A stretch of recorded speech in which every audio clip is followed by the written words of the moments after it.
Hi, I'm Josh, a co-founder of Woodland Mills, and this is our full-length product walk-around video for the LS218 Log Splitter. In these videos, we like to start with an in-depth product walk-around to show you all the features that come standard on the LS218, as well as some optional features that increase productivity and reduce strain on the operator. We'll then cover the shipping and assembly details, along with the crate's weight and dimensions. In front of me here is the LS218. It's our new 18-ton two-way log splitter.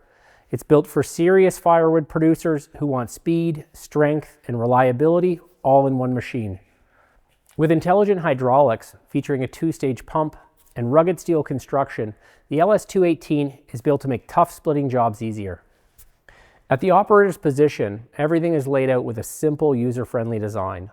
The open, horizontal work area provides clear visibility and predictable log alignment, making it easier and safer to load, position, and split firewood efficiently.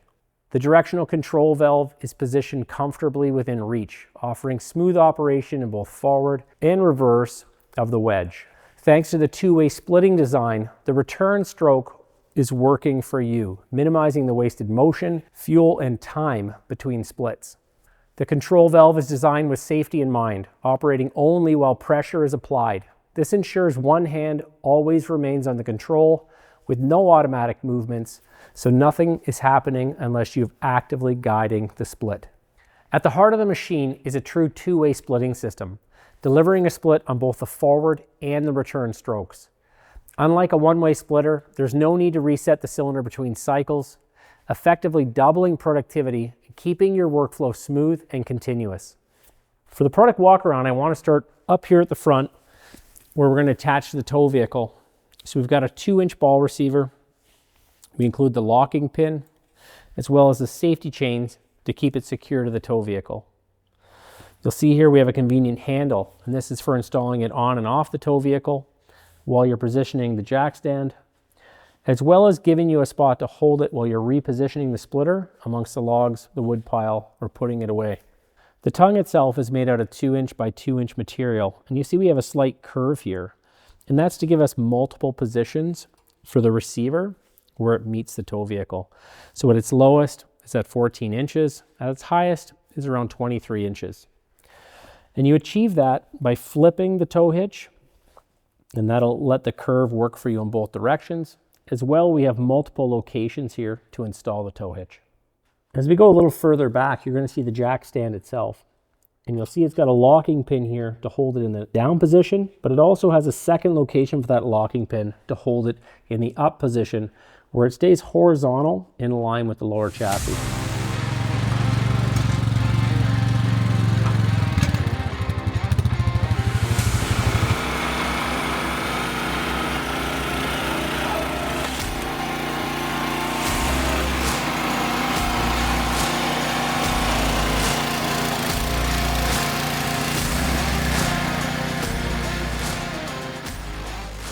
Next, I want to talk about the frame assembly. So we've used a 5-inch by 5-inch structural steel tube. It's been CNC machined and laser cut to allow the splitting wedge to come through it. It's about 65 inches in length, and it houses the hydraulic cylinder as well as the internal slide that holds that splitting wedge. Now this frame has been reinforced with gussets in all key areas to maintain rigidity and support where needed. The end of this frame assembly is left open to allow sawdust and debris to exit with every stroke of the splitter. Inside the frame assembly, you're going to see the inner wedge tube here in galvanized. Now that supports the splitting wedge, and you'll see it passes through that tube. It's welded both on the top and the bottom, and then gusseted for extra support as required. Now this tube slides within the main frame, and because of that, it's got glass-filled nylon runners and wear edges in all critical spots to allow that to move freely and to keep all the force of the cylinder focused on the splitting. The hydraulic cylinder itself connects directly to that splitting wedge in here, and that ensures the entire tonnage of that cylinder gets brought directly into the splitting wedge and passed up through to the round. Next, I want to talk about our secondary wedges. Now these act as your traditional backstop to push back on the splitting wedge to make the split, but they also have the added benefit of allowing the split to start on the other side of the round if necessary to relieve the pressure. This way you don't have to worry too much about imperfections or knots when you're loading and choosing what side to start from.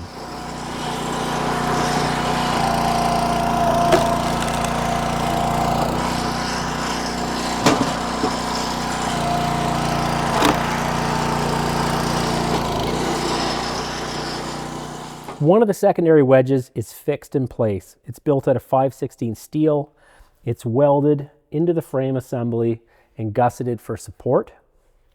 At the other end, the secondary wedge is removable, and this facilitates the assembly of the splitter and the installation of the cylinder. It's bolted on with 5 half-inch bolts with a gusset and support plate on the inside to provide that strength and rigidity to make the split. Next, I want to talk about the two-way splitting wedge. So we start with 1-inch solid steel. We machine it down to a knife's edge, and then we harden the edges for durability. This is 9 inches tall, and it gives us a 24.5-inch opening, which allows us to split firewood up to 24 inches in length. You'll see our workspace here is all constructed using 3/16 plate, again supported by these gussets and ribs underneath. And they're all sloped inwards to keep our material where we want it between the splitting wedges. Next, I want to talk about cycle time. And this is usually quoted as the full stroke to go out and come back. So with this, we're looking at an 8-second cycle time. But because we can split in both directions, we actually have a 4-second splitting time in either way. This significantly speeds up the process, especially as you learn to bring that material in from both sides. Now, to shorten that cycle time, you can actually short cycle how far you're going. So if you're only doing 16-inch material, because the directional control valve is manually operated, once you've made the split, you can stop at that 16 or 17-inch mark, refeed the other side, and proceed. And again, you'll see an increase in productivity because you don't have to make that full stroke cycle every time.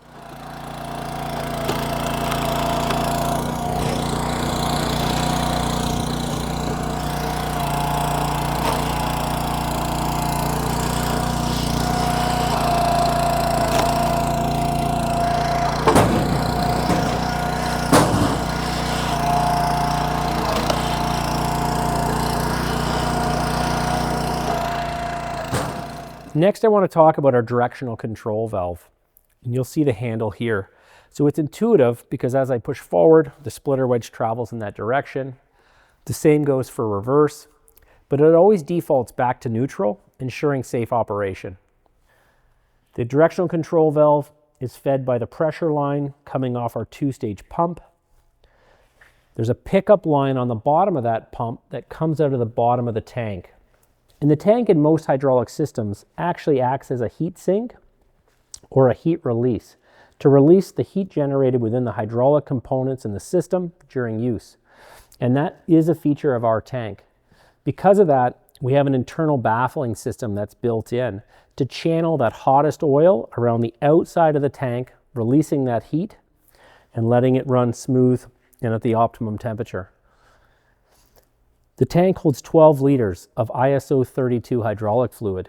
We've got a fill cap here, and then inside we have an internal screen which also allows you to check the fluid level after it's been filled. You'll see on the return line from the directional control valve, it's got an automotive style fine filter to keep the system clean and running efficiently. The pump is driven through a nylon coupler that brings us over to the power source here. Running the hydraulic pump is a 7 horsepower Kohler Command Pro engine. This is in their commercial series. It has a 3-year warranty, and it also has a winter and a summer mode. Now in winter mode, it's going to turn the air intake towards the muffler to draw warm air into the carburetor and keep the engine running in all seasons properly. On the side here, we have a hole to allow for easy maintenance and oil drainage. And we also have an exhaust deflector to make sure that exhaust goes up in the air and doesn't linger around your workspace. Next, I want to talk about our axles here. So they're solid steel. We've got a 4-bolt hub holding an 8-inch rim. On that, we've got a 4.8 by 8 tire that's DOT approved. Now these hubs and bearings are grease packed, but we also have a Zerk fitting here on the back to keep them greased and maintained. Next, I want to talk about the manual tube, and this is where we're going to keep the manual for the product, which is going to go over the assembly and maintenance and use, as well as the engine manual, so you know how to take care of your Kohler engine.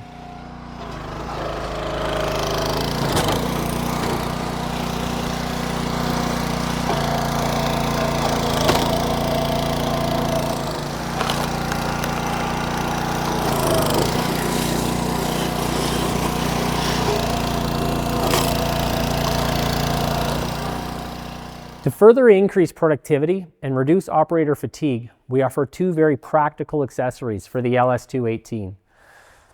The optional hydraulic log lifting table connects directly to the splitter's secondary hydraulic line and provides up to 250 pounds of lifting capacity. This makes it easy to raise heavy rounds or multiple firewood rounds onto the work area, and it's a huge advantage when processing large timbers or during long splitting days making firewood. The log lifter is paired with durable spring-loaded rollback teeth that guide logs onto the platform and ensure they stay in place while you're lifting the table. The log lifter is controlled by a selector valve, which attaches on the existing control valve for easy installation. It utilizes the existing control lever to raise and lower the table. Everything you need, including the selector valve and the hydraulic lines, are included.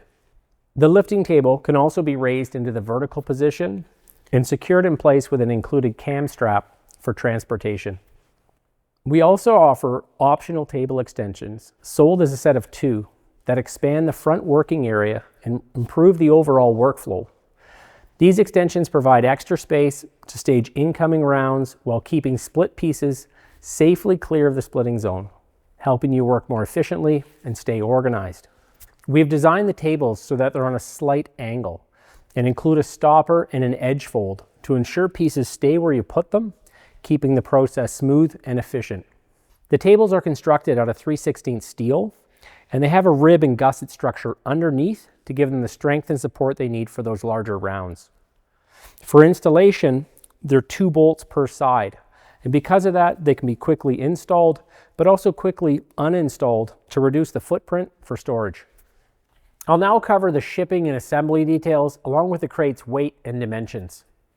The LS218 ships in a steel crate, and due to its size and weight, it's going to ship by transport truck with a power tailgate service where available to get it lowered down to the ground for a curbside delivery. The assembly process is straightforward and can be completed in just a few hours using basic hand tools. Once everything is bolted together, the LS218 is ready to tow and operate just like you see it here. I hope you've enjoyed this full walk around of the LS218 Log Splitter. True to Woodland Mills DNA, the LS218 is designed with thoughtful engineering, solid construction, and real-world usability at its core. Every detail is purpose-built to make splitting faster, easier, and more enjoyable so you can focus on the work at hand and trust your equipment to keep up. For more information, please give us a call or visit woodlandmills.com. This has been Josh from Woodland Mills.